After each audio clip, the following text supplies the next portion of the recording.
Hey guys, welcome to another episode of True Crimes and Weird Times. I'm Ashley. And I'm Kim. And today I'm going to tell you about a horrific tragedy that happened at a California McDonald's in 1984. And I'm going to warn you, this episode involves a shooting and will include small children. So if you're ready, let's get right into the story.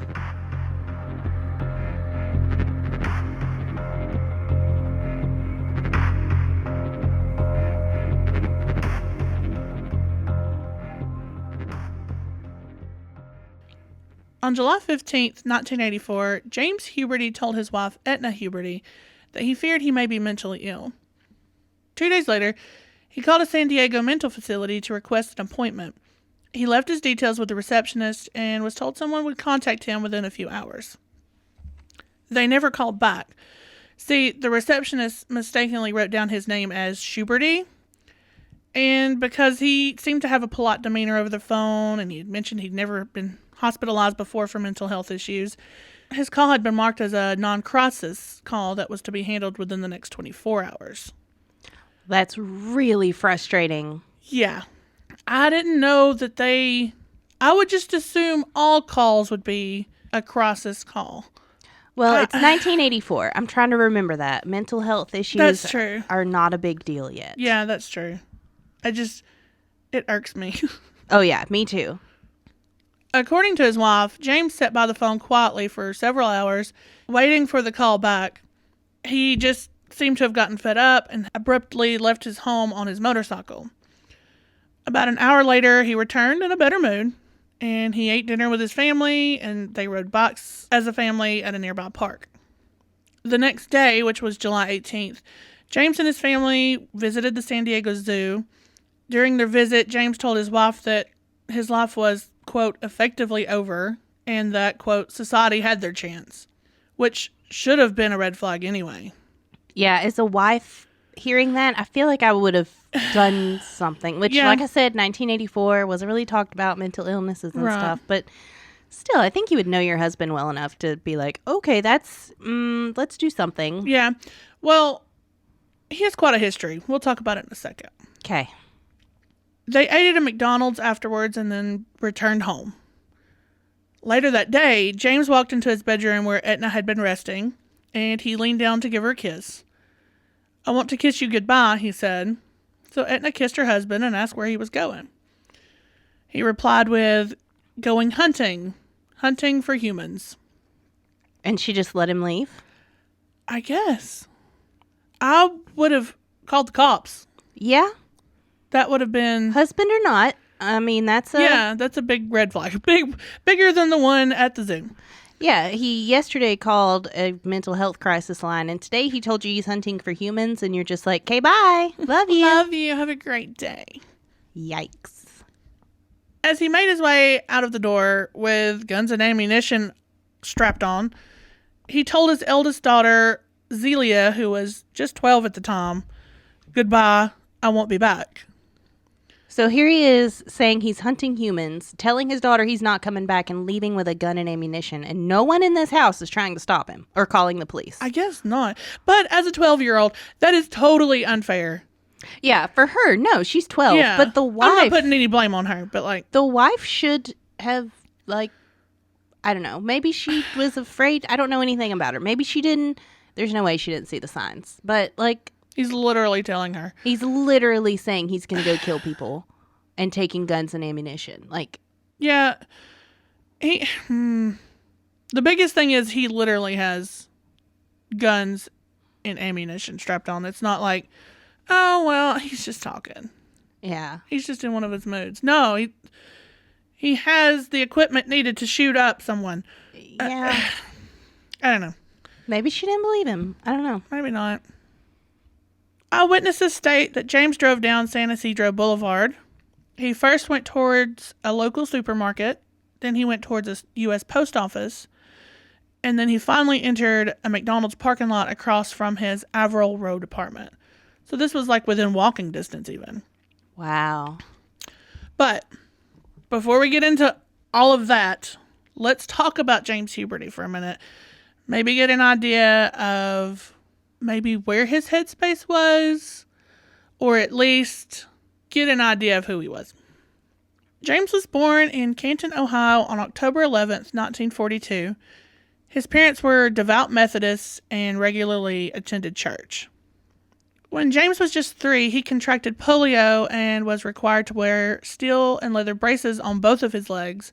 And while James recovered from this ailment, he was still left with a mild limp for his entire life. So that probably didn't help things. In 1950, and this is when he was 8 years old, James's father bought a large farm in Mount Eaton, Ohio. His mother was not on board with this. She refused to live somewhere rural. She even refused to look at the property, period. Like, she was done. She was not going. And so she left the family to become a sidewalk preacher in Tucson, Arizona.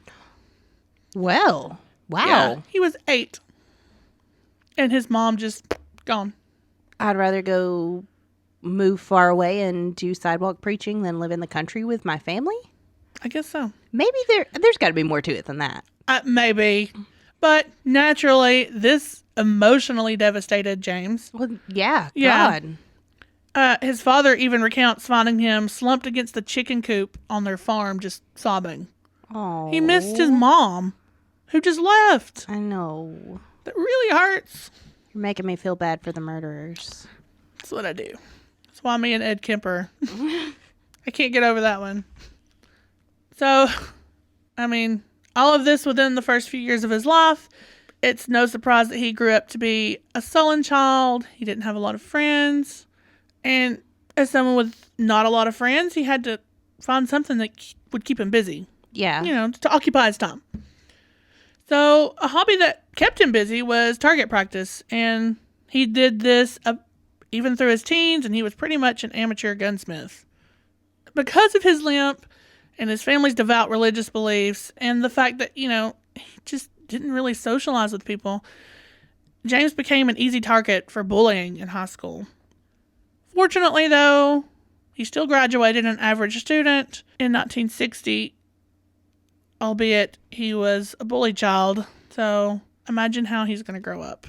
Well, he's already had his mother abandon him. His mom abandoned him. He didn't have any friends, and then he was bullied. Yeah, so he initially enrolled in sociology in college in 1962, but then, suddenly changed to mortuary science in Pittsburgh around the same time. It's not foreshadowing or anything. No. It doesn't matter because he didn't last long in it either. So he graduated in 1964. He was issued a funeral director's license and an embalmer's license a year later. So he was ready to go. A year later, he marries Etna, and then he works in a funeral home. They say he was a decent embalmer. I mean, I don't know how. I don't know what the standards are. I don't know what the standards are. I mean, I would assume there's not much to screw up if it's all going in the body. Make them look less dead? I don't know. I don't know what the criteria is. I don't know. But he lacked the social skills, and he couldn't deal with the general public very well. So just within 2 years of, spending his college, studying this, in this job, he decides to leave and just become a welder, which he probably made more money that way anyway. So with this welder's money, they bought a home in an affluent neighborhood. Things were looking up. But then they lost their home in a fire in 1971, which for someone who's not all mentally there, probably, is kind of a kick. Yeah, just another thing. Yeah, just another thing that happened. But they eventually later built a 6-unit apartment that they managed on the same grounds. So they were able to pick up the pieces. And some extra income. Yeah. So during his marriage with Etna, he had a history with domestic violence. He would frequently slap or punch his wife or his daughters. He had been known to hold knives to their throats. And then, of course, just beating his wife. Once Etna called the Department of Children's Services and told them that James, quote, messed up her jaw. And then later insisted that he only ever hit her once. Okay, I'm no longer questioning why she didn't stop her husband. Yep. All makes sense now. If my abusive husband said he was going to go hunt humans, I'd probably just say, have fun. Yeah. James also suffered from a bad temper. Imagine that. Paranoia and anxiety. By 1976, Etna would repeatedly insist that James seek counseling, but he would refuse any kind of therapy. So, less than 10 years later, he finally tries to call someone and then no one calls him back. God. Yeah. During all of this, though, she tried to pacify her husband. Classic abuse victim behavior. Mm-hmm. But to pacify him and influence his actions, Etna would read James's tarot cards. Now, when I say read, it's not like, oh, the universe has said. Like, she's going, oh, well, this one says you should probably not hit us tonight. I think we should keep paying the house payment this month. Yeah. She claimed to read his future, and James would typically follow the recommendations of the card. That's actually pretty genius on her part. It really is. I'm really impressed with that. Now, to others, James seemed still ill-tempered and paranoid. Oh, wow. So, yeah. He was obsessed with firearms as well as settling what he would call debts. Like, somebody wronged him, he's going to pay you back. Oh. Yeah, you're going to get it. And, I mean, surprisingly, he even had conflicts with neighbors that resulted in detainment for disorderly conduct. Can't believe it. Now, and this is definitely fueled by the paranoia and anxiety, he was heavily into conspiracy theories. Same, but, like, not same. Yeah. And he was a self-proclaimed survivalist and believed that the Cold War was escalating. Now, remember, 1984, guys. Well, the 70s and the 80s, I guess. And that Jimmy Carter and then later Ronald Reagan were conspiring against him. Against him, personally. Oh, he's important. He also believed that an apocalyptic breakdown of society was imminent. Hey, he called it. I mean, we're getting there. And he prepared by, like, collecting non-perishable foods and guns, you know, survivalist mode. A family friend once said that his home had, like, so many loaded guns in it that James was able to just reach from wherever, like, he was sitting or standing and have access to a gun. A loaded gun. That's terrifying with kids in the house. That's exactly what I was going to say. There's 2 kids. But maybe, I would like to think he taught them gun safety, but... I would like to think he taught them that if they touch Daddy's guns, they're going to get it. Yeah, well, they were probably scared of Daddy anyway. Yeah. Let's be honest. That was my thinking. They probably just weren't going to do anything that might make him angry. Yeah. In 1982, James was laid off from his welding job. Again, just another ding. A coworker recollected that James made the comment that if he wasn't able to provide for his family, that he would commit suicide and take everyone with him. Red flag, though. Yeah. But that coworker didn't live with him. I don't know. Still, 80s? 80s. Yeah. You're right. Shortly after this, Etna recalls that James began to hear voices. And a year later, he placed a loaded gun against his head and he threatened suicide. Etna was able to talk him down, but James later insisted, that she should have just let him shoot himself. I kind of agree. That's a tough one, man. I know. It's a tough one. Well, who would have saw that? I mean... some lives could have been saved. Yeah, but that's hindsight. Yeah, and I don't ever want to be like, please kill yourself so you don't do something terrible in the future. Like, nobody's going to say that. Yeah, that's still her husband, whether or not, Mm-hmm. So, he had trouble finding work in Ohio, like permanent work, and the family just applied for residency in Mexico. Okay. I mean, that's the next step. They believed that the money they received from, like, selling their apartment building would be enough money to, like, let them live in Mexico. Because everything's cheaper. Yeah, Okay.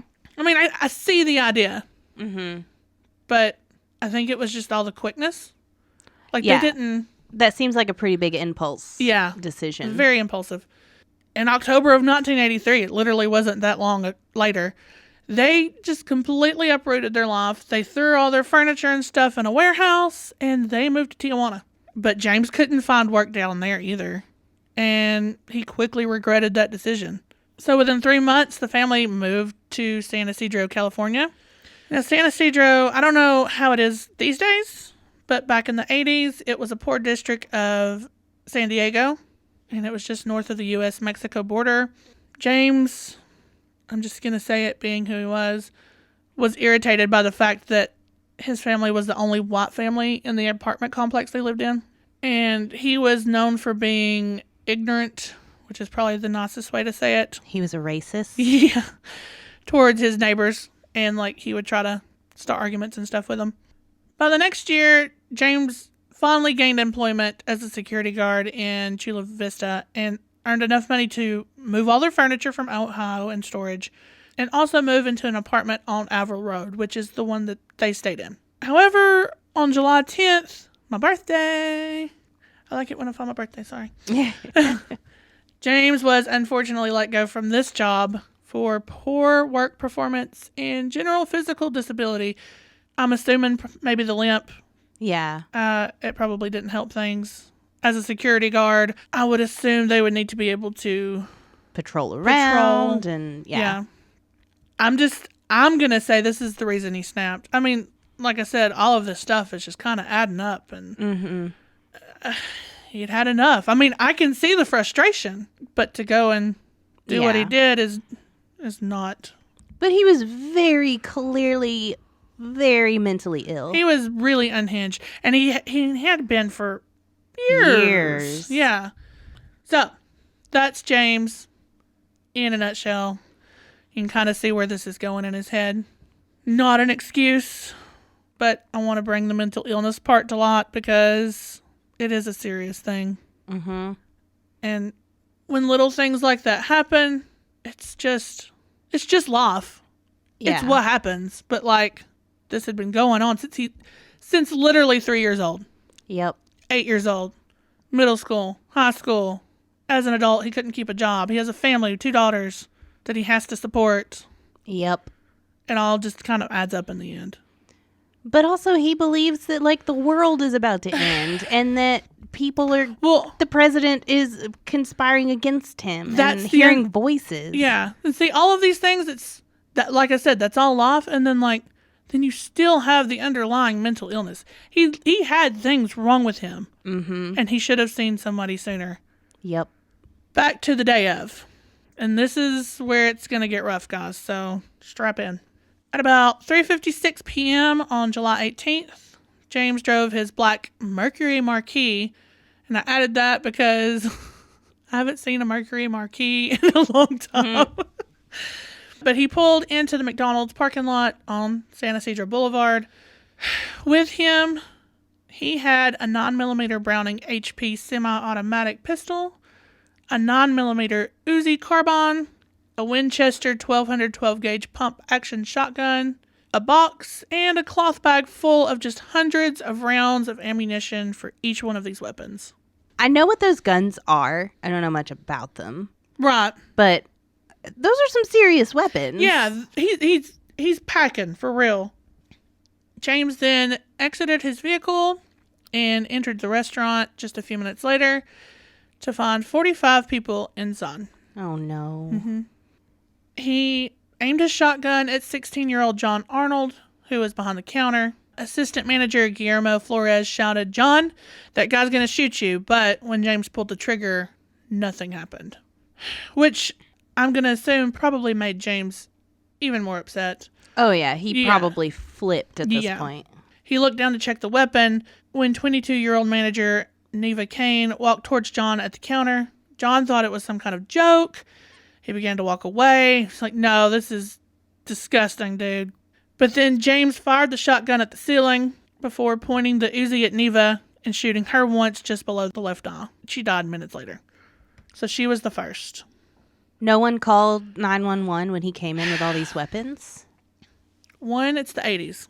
Oh, yeah. No cell phones. But the store has a phone. Well, the first thing he did was aim at the counter. Yeah. So, I don't know.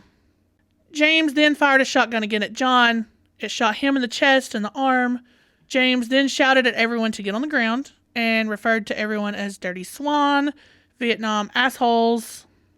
He claimed to have killed 1,000, I'm assuming, Vietnamese people, and he intended on killing 1,000 more, which he repeatedly shouted through the entire shooting spree that he had been a veteran, he had killed Vietnamese, but he never served in the military ever.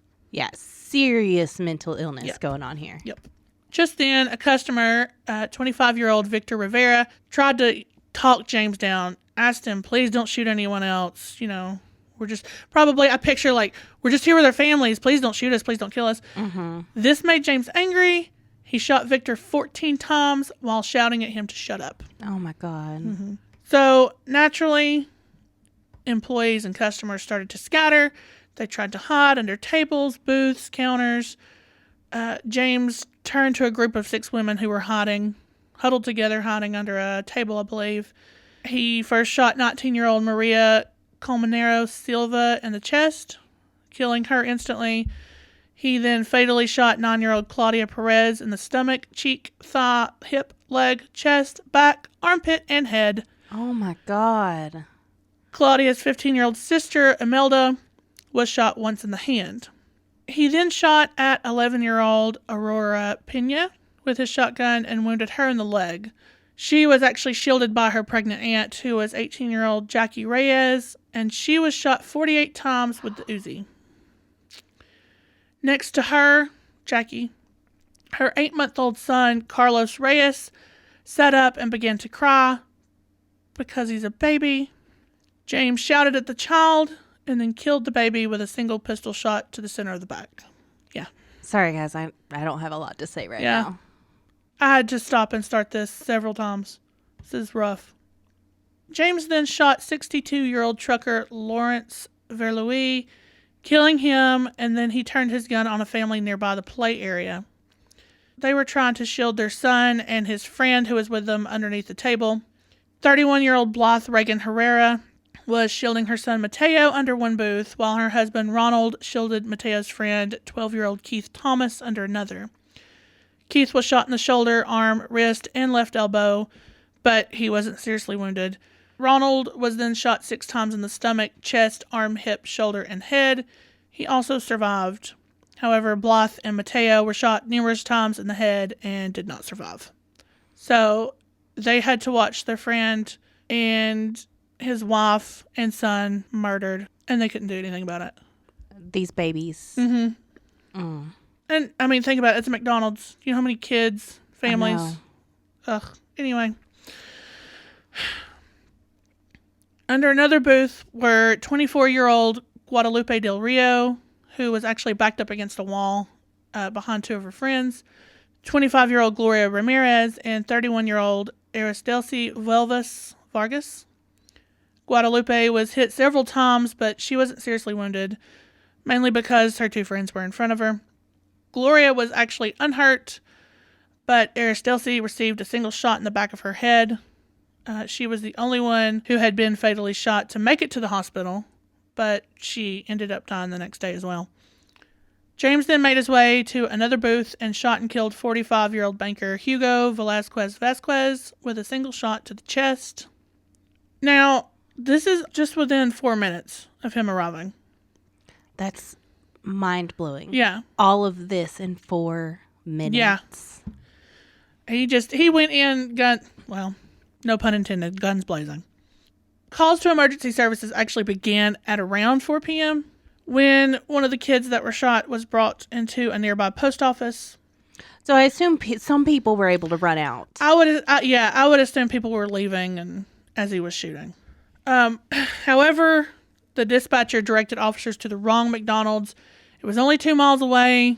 I can see how it would get mixed up. I mean, there's McDonald's everywhere just in our town. Yeah. So, but still, that's so much valuable time. Right.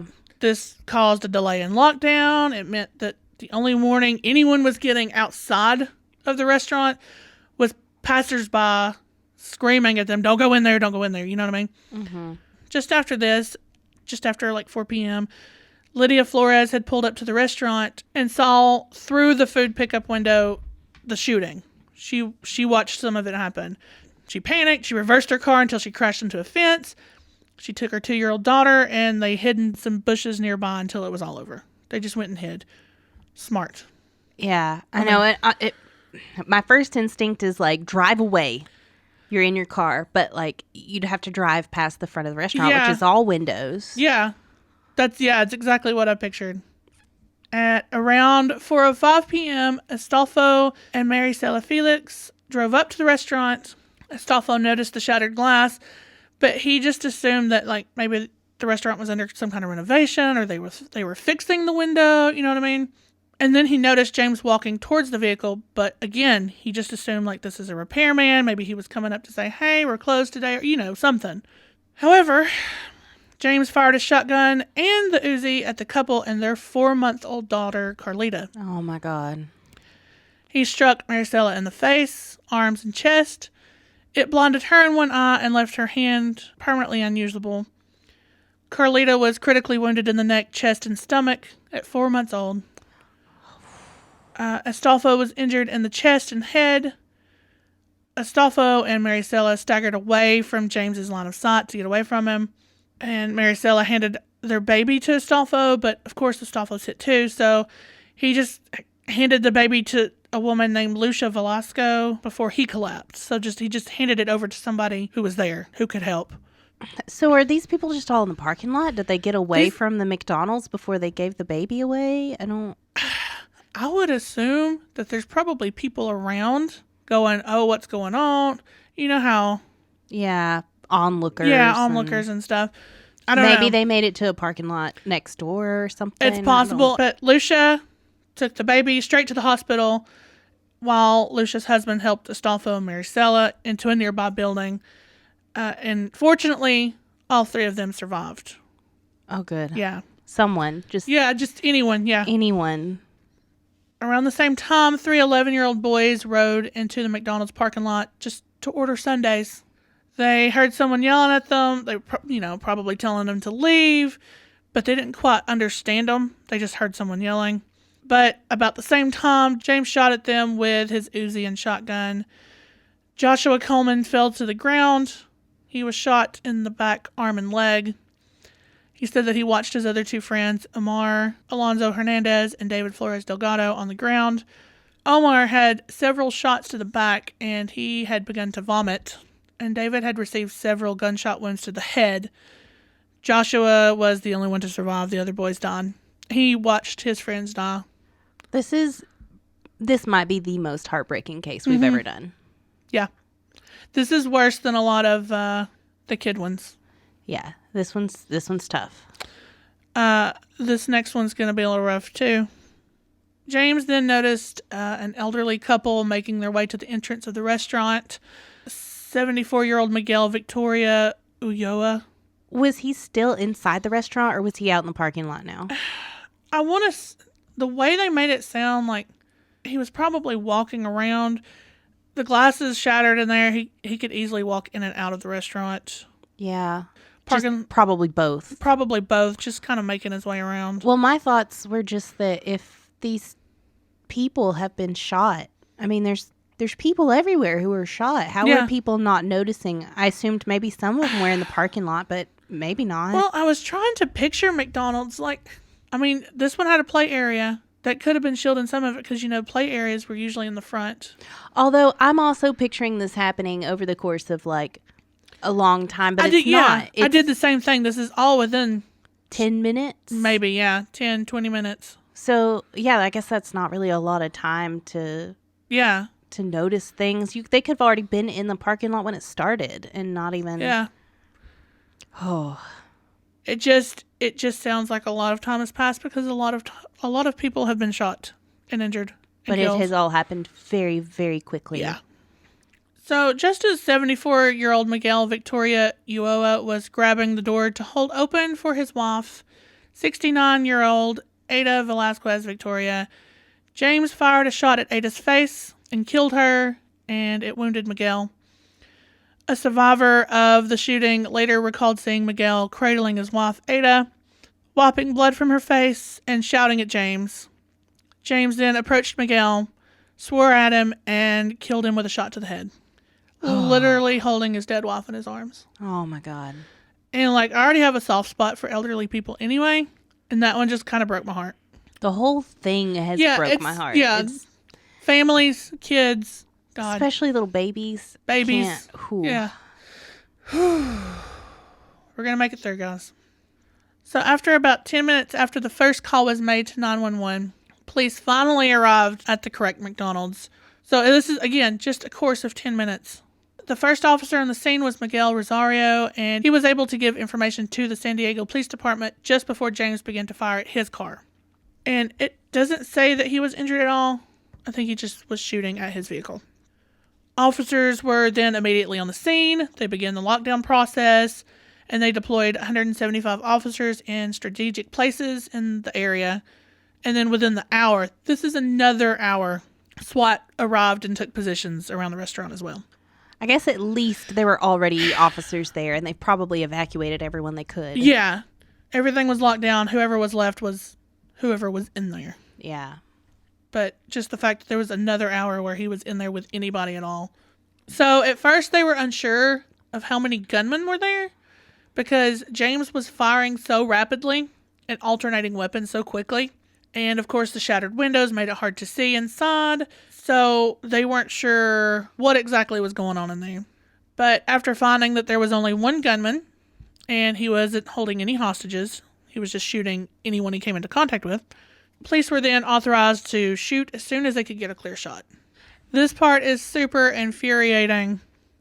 The whole thing is infuriating. It is, but this just in and of itself, just what an asshole. Sorry. James then walked towards the service counter to adjust a portable radio. They said that it was possible that he was trying to maybe find some news on him, but eventually he just changed it to a music station and began to shoot again while dancing to the music. Okay. I mean, we already knew this guy was mentally unstable, but at this point, this is straight up evil. This is just messed up. I was thinking straight up crazy. Well, yeah, but he is not in touch with reality. Yeah. Even a little. But society had their chance, remember? They did have their chance, I guess. After this, he made his way into the kitchen area and discovered 6 employees hiding. And he shouted at them, "Oh, there's more you're trying to hide from me," which I'm going to assume made him angry. Just by the way he's been acting. Yeah, I would assume the same. Yeah. One of the female employees screamed, "Don't kill me," repeatedly in Spanish just before he opened fire. He killed 21-year-old Paulina Lopez, 19-year-old Elsa Borboa Fierro, and 18-year-old Margarita Padilla. And he injured 17-year-old Albert Leos.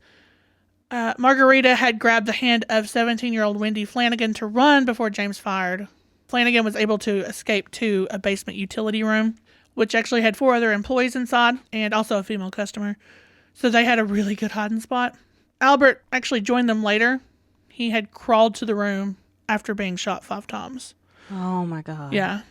I'm sorry. I know I'm saying that a lot, guys. No. I just don't have any other words. This one leaves you speechless. Yep. As a fire truck drove close to the restaurant, James opened fire at the truck and actually wounded one of the occupants inside. He then heard wounded 19-year-old Jose Perez moaning in a nearby booth. James shot him in the head, and the boy slumped down into his seat. Jose died alongside his friend, 22-year-old Gloria Gonzalez, and another woman named Michelle Carncross. I'm assuming he's doing this while they're waiting for SWAT to get there, right? Yeah. Okay. Yeah. Aurora Pina, who was the 11-year-old who was now laying near her dead aunt, her baby cousin, and some friends. She remembered hearing a lull in the shooting, where everything had kind of just calmed down, and she opened her eyes. Unfortunately, James was staring right at her and had noticed her open her eyes. He was angry, he swore, he threw a bag of French fries. What an asshole to be eating. I'm sorry. I know that we kind of keep this PG-13, but what a prick. You're eating and dancing while you're killing people. Whatever. Yeah. He threw his bag of French fries. He grabbed a shotgun and shot her again in the arm, neck, and jaw. She actually survived, but she stayed in the hospital longer than any of the other survivors. Like, she had so much done to her. But even the survivors, I mean, the damage from this, psychologically and physically, I can't imagine. Especially the kids that watched this. Oh, my God. Oh, my God. So after about an hour later, at 5:17, since an hour since everything had started, which I'm assuming about the same time SWAT arrived. Yeah. James walked from the service counter to the drive-thru window, which gave SWAT a clear shot. The officer fired a single shot that pierced James's chest, severed his aorta just beneath his heart, and exited through his spine. It sent James sprawling backwards and killed him almost instantly, which isn't quite fair because I kind of want him to suffer, but at least everything's over. In its entirety, the massacre lasted about 77 minutes. James fired 257 rounds of ammunition. He killed around 20 people, and I say around because I've seen some that say 20, some that say 21. And he injured just almost as many because remember, there's 45 people in the restaurant initially. Yeah, and that's so many people. Yeah. Basically, only a handful of people, well, only 10 people in the entire restaurant were uninjured, and 6 of those were hiding in the basement utility room. On July 23rd, 1984, James was cremated. His ashes were given to his widow, Etna. There was no official religious service for his death. I'm not sad about it. I mean, I think about his family, but... They're probably better off without him. Yeah. His wife and daughters received numerous death threats, which is kind of screwed up because... Yeah, I mean, it wasn't their fault. They had nothing to do with it. Especially the kids. Right. They're little kids. Yeah. But it caused them to have to actually move in with a friend temporarily. They eventually relocated to Chula Vista, and the girls attended school there under different names. And then a year later, they moved to the town of Spring Valley, and they went through therapy that lasted over 9 months. Because there were so many victims, the funeral homes had to use the San Ysidro Civic Center to hold wakes for the victims. Mount Carmel Church had back-to-back services so they could be buried in a timely manner, just like literally back-to-back, just wheeling them in. Oh, my God. Yeah. So just 2 days after the incident, the McDonald's was renovated and had planned to reopen, which... 2 days. Yeah, I just realized you said 2 days. Yeah. Like, that seems really messed up. Yeah. Hey, guys, you want to come eat where all these people just died less than a week ago? 2 days ago? Yeah. 2 days ago. Oof. We got all the blood up, though. It's fine. Oh, my God. Like, I see it from, like, a business point of view, but, like... It's McDonald's. They can afford a store. Well, yeah. That's how I am, but, like, I'm pretty sure, aren't they privately owned? Some of them are. Yeah, it So, could be I don't privately know. owned. But still, 2 days? Come on. Yeah. Show a little respect. However, on July 24th, it was announced that the restaurant wouldn't reopen. I'm pretty sure there was an uproar. Oh, I bet there was. Yeah. It ended up just being demolished just a few months later, and then 4 years later, the area became a permanent memorial for the victims who died there. And if you're nearby, it's located at 460 San Ysidro Boulevard. And every year during the anniversary of the massacre, you can just find flowers there at the monument, just to People pay come respect. back. Yeah. Well, it really wasn't that long ago. I mean, it was 40 years ago, but they're still family. Yeah. There's still family surviving. There's still survivors from it around. How insane is that? Ooh. Especially the kids. Mm-hmm. Ugh. I feel like it would be really hard for me as a either survivor or a family member of a victim. Mm-hmm. Like you said, that he was shot and killed instantly. Like, everyone died and then he died and it was just over. And there's no real, like, conclusion. There's no feeling of justice. He was arrested. He was this. It's just, they died, then he died, and this whole incident happened and your life changed in an hour. And there's no more. There's no conclusion, really. There's nothing else to happen. It's over. And I can't imagine that feeling. Yeah, there's no... To me, there would be no real closure. Like, I would have to come to terms with the fact that, hey, you were alive and you survived that. That should be enough. But, like, you didn't get to look him in the eye and say, why? Mm-hmm. Why did you kill my friends, my family, my kid, my mother? Yeah. I mean, that's part of what makes me so mad. It's just like, it's over. Like, yes, I'm really glad it's over, but, like, I know. that's it. That's just it. It's all completely contained in this 1 hour. Yeah. And while, it's really screwed up that his family had death threats. Don't do that. It's not cool. But I see the the anger, the lashing anger. out, you can't lash out at him, so that's who's left. Right. That doesn't make it okay, but right. No, but that's I get probably where they were going with that. Yeah. They just needed a direction for their anger. Yeah. In July of 1986, Etna Huberty actually filed a lawsuit against both McDonald's and her husband's longtime former employer, Babcock and Wilcox, which is where he was a welder, I believe. The civil suit, which she was seeking $5 million in damages, said that her husband's murder spree had been triggered by a combination of a poor diet and her husband working around highly poisonous metals without adequate protection over the course of many years. I'm gonna go ahead and say that's not the reason. That's a big stretch. Yeah, I don't think McDonald's had anything to do with that one. I was going to say she's suing McDonald's because he ate there voluntarily. That's her. Mm-hmm.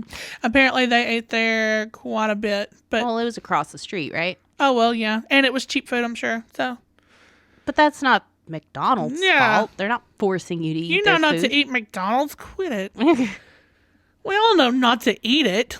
I mean, we still do, but of course, the lawsuit was completely dismissed the next year. And actually, while I'm thinking about it, there were several lawsuits against McDonald's for this massacre from victims and victims' families. I get it, but what responsibility did McDonald's have for this shooter? None whatsoever. Their biggest thing was negligence, but like what could McDonald's could have done? Yeah. McDonald's employees are not responsible for that. And heck, if we're looking at it that way, he killed them. Yeah, they died. Yeah. And they weren't, like one of them was 22? The manager was 22? Yeah, they're just kids too. Yeah. But again, like, there's no direction for that anger. You want some sort of justice, so... I think that's it. But McDonald's doesn't have any obligation to protect you from a shooter that no one's expecting to be there anyway. Like, who does that? He wasn't even like a McDonald's employee or anything. He just lived near the store. Yeah. One good thing that came out of it was that Albert Leos, he was the employee that had been shot 5 times and crawled to the basement utility room. He actually later became a police officer and served for the San Diego Police Department. Mainly because I picture, I guess, he saw the way they worked that day or something, you know? Yeah, they saved me. I want to save other people. Yeah. And I think I was searching for photos for, social media. But I ran across an article by the San Diego Union Tribune that's titled, "Daughter of McDonald's Killer Has Advice for San Bernardino Shooter's Baby." I think it had to do with another thing that happened. It was written in 2016. She had actually had done an interview. She talked about her dad and, just what she experienced that day. She said that she had a perfect view of it. I mean, this was right across the street from their home. Oh, man, I didn't even think about that. She said, "I saw the car there. I saw everything. I saw people I knew who I went to school with." She goes, "I wasn't thinking anything that time except better them than me." Now, before anybody gets into a tizzy about that, she's 12. Her father is abusive. Yeah. She's probably just relieved he's not killing them. Yeah. She probably expected that to be the outcome. Yeah. Well, and if they were abused that often, she was probably an angry 12-year-old. Yeah. I mean, anger breeds anger. But what she says is, "I know it's a horrible thing to say, but as a 12-year-old, that's the sort of thing you think." Which, I get it. She also said that if she could turn back time, she would have probably killed her father before any of this would have occurred. If she had known, she would have killed her own father. That's so heavy for a kid. Mm-hmm. I mean, I guess she's not a kid anymore, but... But she had to deal with that. Yeah. At 12. Could you imagine watching your dad kill everyone in a McDonald's? After abusing you for years. Like, this poor kid. Yeah. Zelia, who is now a nurse, said that she was taken to a city-mandated therapy session after the massacre, but at 12 years old, she thought it was just a nuisance. She said it ended after 12 weeks.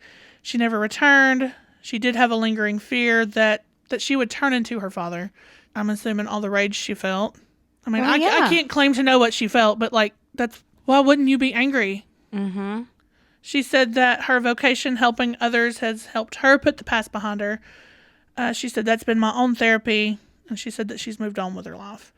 She said you can either dwell on the situation or move forward. If you're stagnant, you can sink into a deep depression.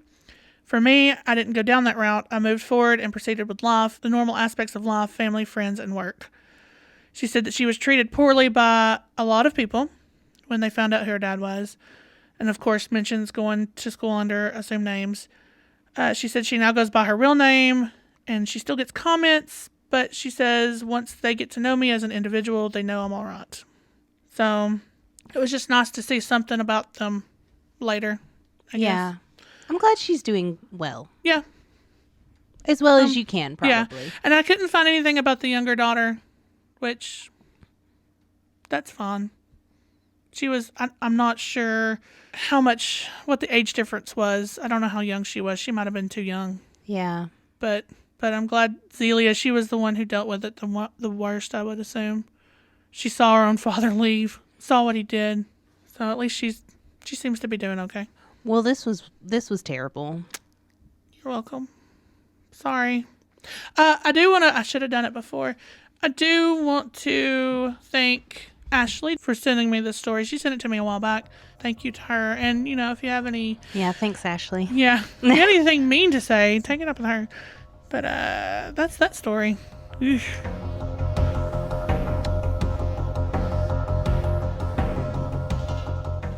Thanks for listening. Like us on Facebook at True Crimes and Weird Times Podcast. Follow us on Instagram at True Crimes Weird Times. Email us your stories at truecrimesweirdtimes@gmail.com. And if you enjoyed the show, make sure to subscribe and leave a review. Bye.